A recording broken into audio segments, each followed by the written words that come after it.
Welcome to RBM creatives media. నేను మీ నక్షత్ర. మనం చూసుకుంటే టీడీపీ కార్యకర్తలు తెలంగాణ అనేది డిక్షనరీలోనే లేదు, తెలంగాణ పీపుల్స్ని కించపరిచినట్టుగా మాట్లాడారు.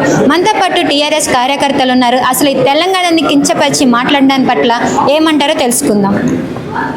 నమస్కారం అండి. ఇక మరి ఆ టీడీపీ నాయకులు, ఆ టీడీపీ పార్టీ మరి ఏం మాట్లాడుతున్నా అర్థం కావట్లేదు. ఈ తెలంగాణ రాష్ట్రంలో నుంచే వాళ్ళు లీడర్ అయ్యారు. ఈ తెలంగాణ రాష్ట్రంలో ఉన్నటువంటి నీరు కావచ్చు, నిధులు కావచ్చు, అనేక నియామకాలు కావచ్చు, వీటి వల్లనే వాళ్ళ రాజకీయ అస్తిత్వం అనేది నిలబడిపోయింది. ఇలా దోపిడీ చేస్తుంటేనే తెలంగాణ నుంచి తరిమేసినాం కాబట్టి వాళ్ళకి ఏం అర్థం కానటువంటి పరిస్థితిలో వాళ్ళు ఉన్నారు. మరి తెలంగాణ వార్డ్ అనేది డిక్షనరీ లేదనంటే ఇలా ఈ ఆంధ్ర పార్టీ నాయకులు తెలంగాణలో ఒక్కడు కనిపించినా కూడా కుక్కను కొట్టినట్టు కొట్టి తరిమేయాల్సిన రోజు తెలంగాణ ప్రజలు తీసుకుంటారు. ఎందుకంటే తెలంగాణ రాష్ట్రంలో ఉన్నటువంటి ప్రజల గౌరవాలను కించపరిచే విధంగా ఈ వార్డు మాట్లాడడం ఇది చాలా దారుణం. తెలంగాణ అనేది ఇలా 4 కోట్ల ప్రజల ఆకాంక్ష. 4 కోట్ల మంది ప్రజలు ఈ రాష్ట్రంలో అనేక రకాలుగా కూడా ఎంతోమంది ఎంతో పోరాటాలు 1200 మంది తెలంగాణ రాష్ట్రం కోసం ప్రాణ త్యాగాలు అర్పించినటువంటి రాష్ట్రం ఈ గడ్డ.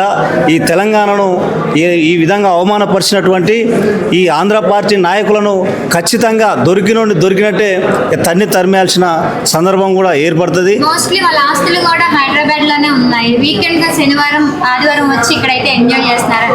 అలాంటిది తెలంగాణ పీపుల్ ఉండడం కరెక్టే అంటారా? ఇది 100% తప్పు. ఇలా హైదరాబాద్లో తెలంగాణ గడ్డల ఈ గాలి లేకుండా వాళ్ళు బతకలేరు. ఆంధ్ర పార్టీ నాయకులు ఒక్కడు కూడా బతకలేడు అసలు. ఇలా మొత్తం వాళ్ళ ఉన్నంత కూడా కాంట్రాక్ట్లు అవన్నీ కూడా మొత్తం వాళ్ళ బినామీలతోటి వాళ్ళ ఆస్తులు ఇవన్నీ కూడా ఆ సంపద మొత్తం ఇక్కడ నడిపించుకుంటా ఇలా మళ్ళీ తెలంగాణ డిక్షనరీలోనే లేదు. ఇట్లాంటి వార్డ్స్ మాట్లాడడం ఇది నిజంగా చాలా దారుణం. మరి ఇటువంటి వాళ్ళను ఎందుకు ఇట్లాంటి వార్డ్స్ వస్తున్నాయనంటే ఇప్పుడు ఉన్నటువంటి ఈ కాంగ్రెస్ పార్టీ కూడా మరి అటువంటి వాళ్ళకు కాంట్రాక్ట్లు ఇవ్వడం, వాళ్ళతో పాటు స్నేహం చేయడం ఇటువంటివి జరుగుతూ ఉన్నాయి. మరి ఇలా రేవంత్ రెడ్డి చూసుకున్నట్లయితే ఎన్టీఆర్ స్టాచ్యూని ఏర్పాటు చేయడం జరుగుతుంది. మరి ఆయన ఏ పార్టీకి సంబంధించిన నాయకుడో నాకైతే అర్థం కావట్లేదు. ఇలా అందరూ అంటున్నారు మరి నా టీడీపీ తోటి సత్సంబంధాలు మెయింటైన్ చేస్తుందని చెప్పేసి బీజేపీ రంగు కూడా కొంచెం మూసుకొనే ఉన్నాడు. మనకు అందరూ తెలుసు ఆయన ఆర్ఎస్ఎస్ వాది కాబట్టి. మరి ఈయన ఇంట్లో ఉండా కూడా అర్థం కానటువంటి పరిస్థితి.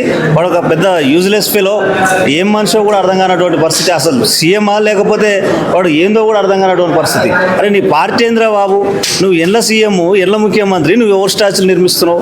కొంచెమైనా సిగ్గు ఉండాలి. మరి ఇక మరి ఆయన చేసే నిర్ణయాలకు, ఆయన తీసుకునేదానికి మరి ఆ పార్టీ నాయకులు కూడా ఎట్లా యాక్సెప్ట్ చేస్తారో కూడా అర్థం కానటువంటి పరిస్థితి. ఇలా మొత్తం కొత్త విధానాలు ఆయన కాలం దగ్గర పడ్డది. ఒకవైపు రైతులు అనేక ఇబ్బందులు పడుతూ ఉన్నారు. కల్లాలలో ధాన్యం కొనుగోలు చేయట్లేరని చెప్పేసి కల్లాలలో ప్రాణాలు పోగొట్టినటువంటి పరిస్థితి మనం అనేకంగా చూస్తూ ఉన్నాం రైతులది.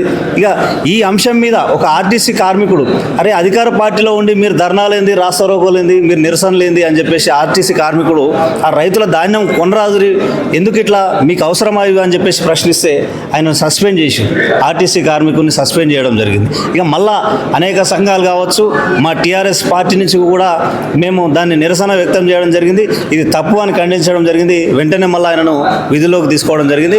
ఇక వీళ్ళ పరిస్థితి మొత్తం ఈయన రంగు ఆయనదే, ఈ ఆంధ్ర రంగు నుంచి వచ్చిన ఆయన రేవంత్ రెడ్డి. ఇక ఇట్లాంటి పరిస్థితులు జరుగుతున్నాయి కాబట్టి ఇలా ఖచ్చితంగా బుద్ధి చెప్తామని చెప్పేసి సందర్భంగా తెలియజేస్తారు. మేము టీఆర్ఎస్ పార్టీ నుంచి ఒకటే బలంగా హెచ్చరిస్తున్నాము. ఏంటంటే ఈ ఆంధ్ర పార్టీ నాయకులు, చంద్రబాబు నాయుడు మనుషులు కావచ్చు, ఇంకెవరైనా ఆంధ్ర పార్టీ నాయకులు తెలంగాణ వార్డుని కించపరిచినా కూడా, తెలంగాణ అస్తిత్వాన్ని ఏ విధంగా కూడా కించపరిచినా కూడా ఇది బాగుండదని చెప్పేసి హెచ్చరిస్తూ ఉన్నాం. మీరు ఖచ్చితంగా మీరు ఏదైతే ఆరోపణ చేసిర్రో డిక్షనరీలో లేదు అనే వార్డుని వెనక్కి తీసుకోవాలి, లేకపోతే మీ ఆఫీసులు, పార్టీ కార్యాలయాలు కూడా ఇక్కడ ఉండవు అని చెప్పేసి మా టీఆర్ఎస్ పార్టీ నుంచి అయితే హెచ్చరిక జారీ చేస్తూ ఉన్నాం.